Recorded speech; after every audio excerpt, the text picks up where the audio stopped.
Hey guys, it's Gus, and a player in Discord, Nodon, asked me, "Hey Gus, what's better to spend my trade bars on?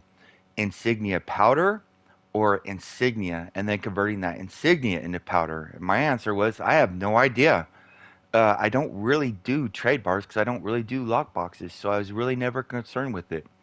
But I am, over time, I have gotten quite a bit of trade bars, so I'm curious as well. So let's do this so-called math and find out.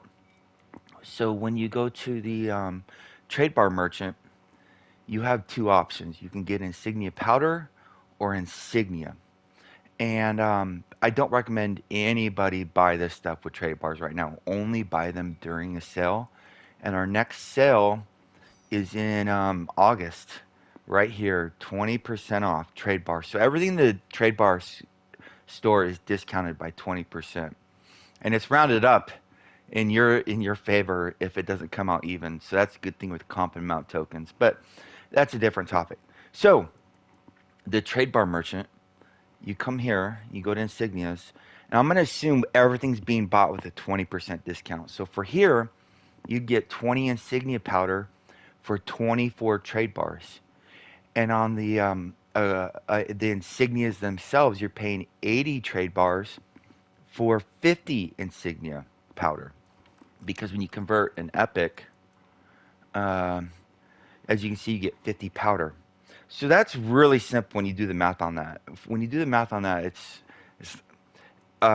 you're going to be paying for powder. You're going to be paying 1.6. I'm sorry, for the powder, you're going to be paying 1.2 trade bars per powder. But when you get the insignia, you're going to be paying 1.6 trade bars per powder. But that's just the cover. It gets complicated because when you convert an insignia, you have a chance of it critting. And when it crits, you get 50% more powder than you normally would. Let me show you. I don't recall if it's a 20% or 25% chance of critting. I think it's 20%. So just in case it is 25%, we'll do the math on both. So let's go and convert this. Instead of getting 50, we get 75. Let's see what happens. There's 50, and we got 50. Let's do it again. I gotta do one at a time. Uh, 50, and just to show you it can crit. That time it did not crit, of course. And 50 again. Come on. Making the video unnecessarily long. Okay, we're just gonna do this until we can get one crit just to show you you get 50% more powder. You gotta be careful because I don't want to do all 20 of them at once. Oh my god, this is horrible. 50 again. Oh, jeez. I want you to see one time that they can crit. My goodness, they're playing with my emotions. Okay. Critical success gains 75 insignia powder. So, assuming it crits one out of every five times, or 20% chance, you would spend 400 trade bars to get 275 powder instead of getting 250 powder. And if that's the case, you're going to get 1.45 powder uh, per trade bar.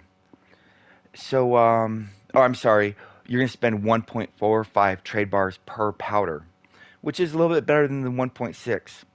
And if it crits at a 25% chance, you're going to get 1.4. You're going to spend 1.42 powder. I'm sorry, 1.42 trade bars per powder. So that's still not as good as the 1.2 trade bars per powder you're going to get by just straight up buying the Insignia powder. Uh, so my recommendation is if you're going to buy either of these during the 20% off sale because you need Insignia, if you're going to buy one of them, the best one to buy is the Insignia powder.